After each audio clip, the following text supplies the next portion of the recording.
So I thought I'd better do a quick update on the wildlife area and the dip pools that I've been working on, because obviously I've not shown any progress on it, and part of that reason is because I've been working on other parts of the garden to try and get the perennials moved at the correct time. Plus, I decided I'd also work on the secret garden and disguise it a little bit more.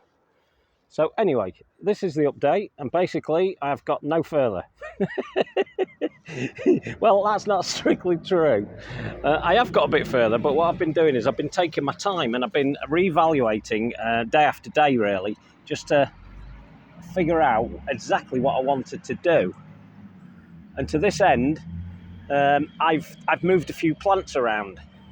Mainly, the big rock on the left there that you can see, that went in. I think we've already shown you that. But the rock to the right is a new addition. The one in front, the small one, isn't a new addition. That was where the right one was originally. But I come across these things at a place where I work, so I tend to just hang fire a bit and just keep collecting because I just want to get the outside areas better before I move into putting the membrane down. Now I have got the membrane. That's in the garage, or the shed really. That's sat there doing nothing at the moment. I just left it a bit longer because I wanted to decide whether this is truly the look I wanted. And after about, it's got to be a month, hasn't it now? I think it looks pretty good. Now the dustbin lid is one of the dip pools. And that is going to remain there now. Now, as I said before, what I'm going to do is I'm going to put the pond membrane down all over, including where the flat areas are, around those circles. That's also going to have membrane down now. And as I said before, what's going to happen is I'm going to put loads of pebbles down all over it, including inside those pools. I'll also put some in there, build it up a little bit, but not to the extent where it's just pebble. I've been hunting around and I can't find a supplier that's prepared to just supply me a small amount of cobbles, which is what I really want. I can buy them in small bags at the big DIY stores, and that's probably what I'm going to have to do. So I may have to spend a little bit more money than I wanted to, but it's going to be worth it in the end. Now I do have some more of that type of rock, and I've got some smaller pieces, so what I might do is include those in the mix. And I'm not making myself very clear at the moment of what I'm going to do, but I am basically going to cover all this with pebble once the line is in, and then we shall top it up with some of the cobbles. We shall also put some of that type of rock, little bits and bobs of that, dispatched throughout it, and then we will fill it up. And it will do what I want it to do, which is basically bring in more wildlife. But it will be safe for the wildlife, because a lot of people make the big mistake of putting in a pool or a pond and digging it quite deep straight away. And that's mainly because people want to put fish in. And that's the type of pond that you must dig deep for fish. You don't want this kind of shallow area at the front, which is an area that I've created. And you can only just make it out on here. There's a shallow bit there. And that will allow wildlife in and out. There's a smaller circle there, and that will be another dip pool, and then the dustbin lid will make up the third one. And I quite like that dustbin lid. It seems a bit wacky and a bit bizarre, but what I might do also in there is find another bit of that rock, put that into the middle so that any birds that wish to jump onto that and have a bit of a bath can do that. So the planting, again, I've been messing about with planting.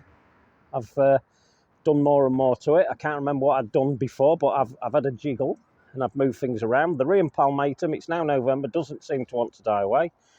Usually, once the worst of the frost hit it, it will succumb and go, as will many of the other perennials. But for now, they're hanging on in.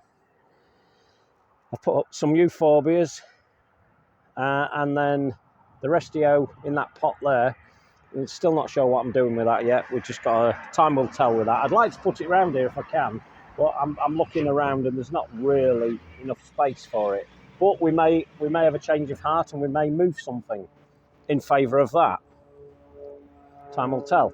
Now, I've put in this Cortaderia, which is obviously a pampas grass, or for those that don't know, it's a pampas grass.